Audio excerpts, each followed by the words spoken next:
Two. I had to get everything set up here, so thanks for your patience.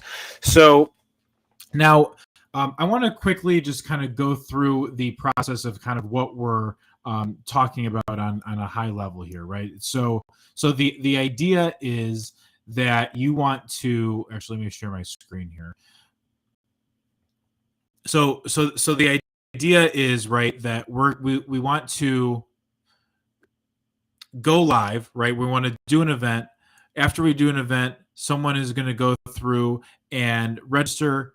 We're going to collect their email. They're going to get a thank you. They're going to go to a room. They're going to watch a replay, and then you have this entire system that essentially is driving traffic to get people to attend your event, right? So most people miss it, or most people who sign up actually miss it, and so leveraging the replays and the different social channels, reposting it, repurposing it, getting that attention, always being in front of people. That's the entire idea, right? So let me get out of this. So the idea here is that if we're going to go through, we're going to do an event, right? We're going to take this first step of creating the page. So creating the page is, very, very simple when you're just using like you type in the headline, you put in the description, you put in your presentation information, and that's ready to go, right? But the next step is like where are we getting that exposure? Where are people going to be finding us?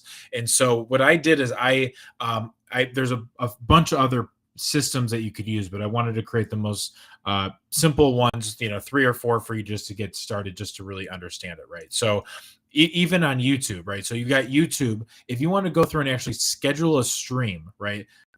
So I would have to probably create a new one. So I'm going to go through it. You go through and actually create a new one. You put the day and time you want those events to go, right? And then officially from there, you are now in their marketplace. You are in the event marketplace. So if people are looking up for upcoming events, your event, if you schedule it in advance, it's going to be able to be found there, right? So if you think about Amazon Live, for example. Amazon Live has an entire channel, and this is kind of the direction of where everything is going, right? They have an entire channel of just people hosting live events, and you're able to purchase from people live right then and there. And that's kind of the future of where we see the video and the video streaming going, for people to actually have their own infrastructure and their own Amazon Lives, so to speak, right? And so so now if you're going to go through, let's say you schedule a stream, right? So now that event is going to be in the YouTube marketplace. If there's tons of event directories, so you're talking in-person event directories, virtual event directories, this is just one of them, right? It's a popular one. And the reason why I like this one is because I was doing out of all of my research, when I was looking at if you go to Google, right? You go to Google and you search virtual events, okay? In virtual events, actually, I'm sorry, virtual event calendar. I think that's what it was. Yeah. So in here, now Google actually has a specific place specifically for online events, right? And so I was doing my research, going through all these different online events, trying to figure out where is Google pulling this data from, because they don't have their own virtual event calendar. They probably will soon, right? And so and they were pulling it from 10 times and Eventbrite. So I figured if you're going to get, if you're going to maximize your exposure and maximize your SEO, because they're very, Google's obviously, heavily favoring them, that's where I would be posting my events. And that's kind of where you start building the momentum on, you're hitting different channels, right? You're hitting Google, you're hitting Facebook, you're hitting YouTube. And so the idea is like, okay, you created this event, you're trying to capture attention, you're trying to figure out what's working. Now, if you're getting exposure and you're seeing that there's 300, 400, 500 people who are seeing your page and they're not signing up, that's probably less of a traffic issue, right? And maybe you need more volume or a higher quality audience that's viewing the page, but you're able to see how far along are people actually watching, are reading down to learn more about this event that you're hosting. How fast are they leaving? Are they going to your sign up page? So you have to kind of track all of that. And if you're noticing that they're not really reading the information on the page, then something's not resonating, right? And if something's not resonating, we got to go through and make a change.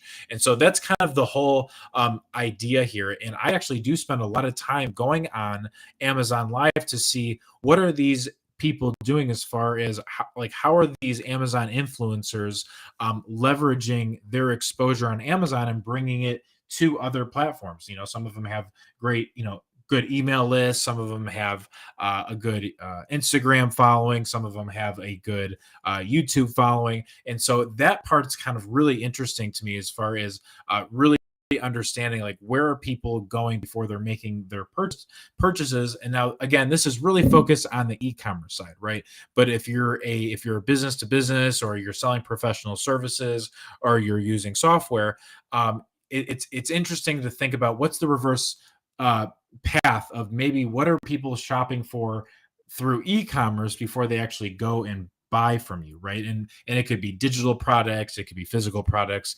So you kind of have to think creatively around that. I'm putting together a couple of things and a couple e-commerce programs to actually, for myself, right, to see if we get some traction and volume around that. I'll chat about that later, but that's kind of the whole idea around it, right? So if you go to like Facebook, Facebook's got their own events, right? They have their own event calendar.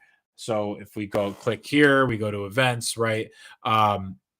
We can, once we create our own event and it could be virtual, then this could be available here, right? So you've got, again, you've got the Amazon Live where you have like upcoming events. So you can schedule it on different marketplaces. You've got Facebook, you've got Eventbrite, you've got 10 times. That information is all being pulled in through Google. So again, it's really good. It's really important to kind of figure that out and figure out what makes sense for your messaging, your brand, your audience on that side, right? So I'm going to stop sharing my screen here.